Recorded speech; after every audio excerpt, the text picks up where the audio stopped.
And we are back with another episode of Market Talk, man. We keeping it going. We keeping it strong, bro. We showing up every week. We chopping the videos down, giving it to y'all short form. We building out DEGEN Depot. Just stay tuned, bro. We got tools coming out for investors, everything. And I'm making this video while I'm feeling a little bit sick down here in Florida. We got some cold weather coming through. I don't know what's going on, bro, but this ain't good. But anyway, let's lock into what's going on this week. Man, this week has actually been pretty eventful. We got Trump, you know, as always. He picked a new Fed chair replacement. What else we got? We got crypto crashing, basically. We got they always say crash. It ain't crashing. We got gold and silver. They're coming back down. They ran up and then they're coming back down. That's called a just a breath of fresh air before you take off higher. But listen, we got a lot of stuff going on this week.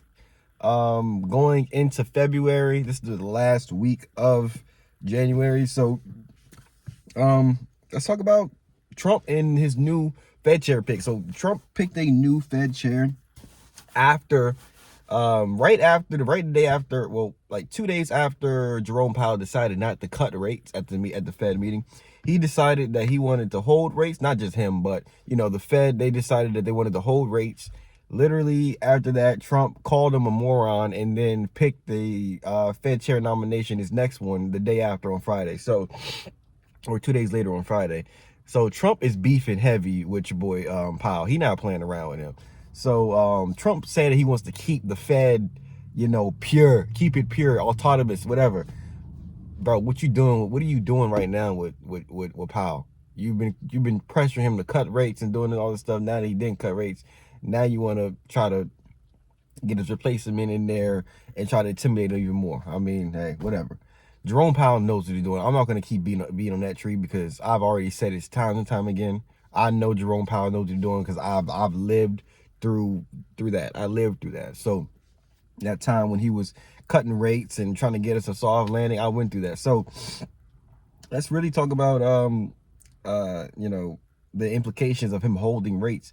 I guess he felt like that inflation and you know, everything is at a good level right now, and we're at the point where we can just monitor the situation instead of cutting rates, because you cut rates too much too early, then you know you can have problems later on down the line. So him holding rates, I mean, they're just observing the situation. There's no point in doing premature cuts just cause, especially when, you know, as he was saying, the labor market is like it's kind of in a weird space right now because no one is hiring because, you know, it's AI stuff.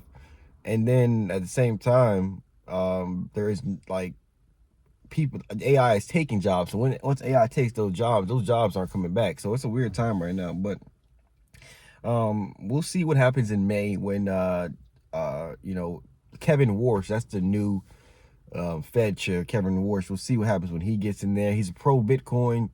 So I don't know what implications that's going to have, but we'll see what happens there. But yeah, gold and silver ran up you know, during these times of uncertainty. I made several videos months ago, even if not years ago, about you know, buying gold, buying like commodities that you can still make something happen if something goes down. Like I was telling people to buy gold way a while ago, bro.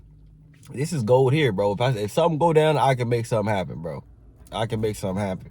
So it's like, hey, bro, you gotta lock in on other commodities, because stocks right now, I mean, they're safe. All stocks have always been a safer investment. But when you got somebody in the White House who can pick up their phone and drop your goddamn portfolio in 2 seconds, then what can you do? What can you do? Okay, like that's why people are starting to invest in risk-off assets like gold, silver, palladium, other precious metals, stuff that we need, you know, commodities. So you gotta really diversify your portfolio. Diversify the different things you invested in. Not just diversify stock-wise, different type of stocks, but diversify the different types of assets in your portfolio, especially during times like this when there's so much stuff going on. Like, but this little pullback for gold and silver, I believe gold is like 15% down, silver was like 30%. These are just a breath of fresh air. Do you expect the prices of assets just to go straight up? No. Assets going to have to go up. They have to come down. They create higher highs. They create lower lows. They create higher lows and they create lower highs. Like silver maybe ran up, created a higher high. It's going to come back down, create a higher low than its previous low. And it can continue up higher to create high. That's how market works. That's called market structure, bro. If you start looking at charts, bro, you start learning the hidden language of market structure, support and resistance, supply and demand. Those are like the key things you need in order to look at a chart. Like, that's the main things that I use: support and resistance, supply and demand. I use, Fibonacci's. You got to keep it simple, bro. You don't want a whole bunch of stuff. I'm telling you for myself. Like, you don't want to hold a bunch of different stuff on the chart and do all this craziness. You're getting confused. And no, all right. Support and resistance, supply and demand. And once you master that, not even master, once you just get it down to a point, you can start looking at a chart and just seeing where the chart is going to move. I'm not saying that you got a glass ball or whatever they say, you can just see it. No, it's just, like with the market structure, if you see a candlestick hit a certain area, rejects off of that, it's going to come back down to this area here. It's just supply and demand, support and resistance is bread and butter for me. But we getting off track. But and still invest in silver, still invest in gold. Don't let them get on the headlines talking about it's crashing, make you scared not to invest. Get you some silver, get you some gold. Okay. Wait until it comes down to respectable levels. Of course, don't invest at the top. If it's crashing right now, that means get in right now. You need to be greedy when others are fearful, and fearful when others are greedy. You feel me? You need to be greedy when others are fearful, and fearful when others are greedy. But what else we got to talk about? We got to talk about a lot, especially the Microsoft, Tesla, Apple, and Meta all reported earnings this week as well. All beat earnings, all making bread, all pushing. You know what I mean? I can't wait to see Nvidia's earnings, Google. But yeah, that's another thing. I made a post about this. What company do you guys think will be the #1 tech company by June 2026? Google or Nvidia? And Google has the autonomous cars. They have Google. They have Google. They have YouTube. They have ad. They have, what am I missing? They got their own chips now. Google has their own chips. I just say Alphabet. That's the parent company, Alphabet. They got their own chips.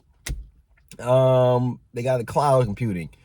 They're going to be going to space with their cloud computing at some point. I mean, they have so many verticals and so much integration and so much of a monopoly on certain things. It's like, Alphabet is positioned to be the #1 tech company in the world because they have so much stuff. Nvidia, what do they have? They have the basic necessity hardware that you need to run everything off of, which is the chips. They are serving picks and shovels during this AI gold rush.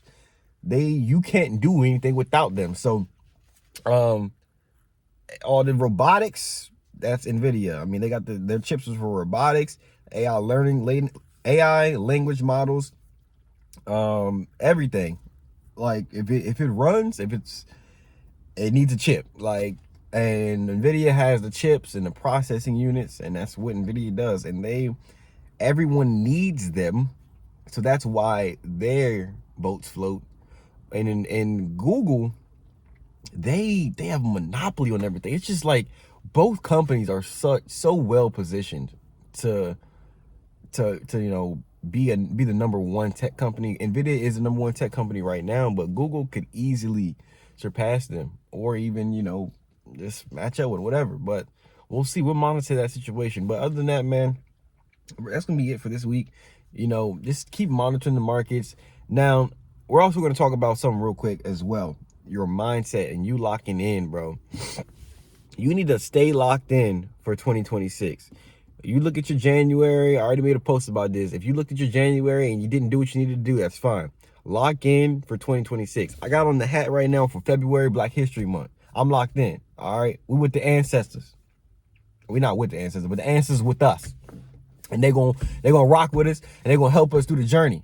So you need to be locked in and don't let 2026 be like 2025. You said you was gonna do this, that, and the third. What happened to that? What happened to that, bro? You said you was gonna do this. You said you was gonna get in the gym. You said you was gonna do that. What happened? Where is that? Let's lock in, bro. Let's get it done. And I'll see y'all in the next episode.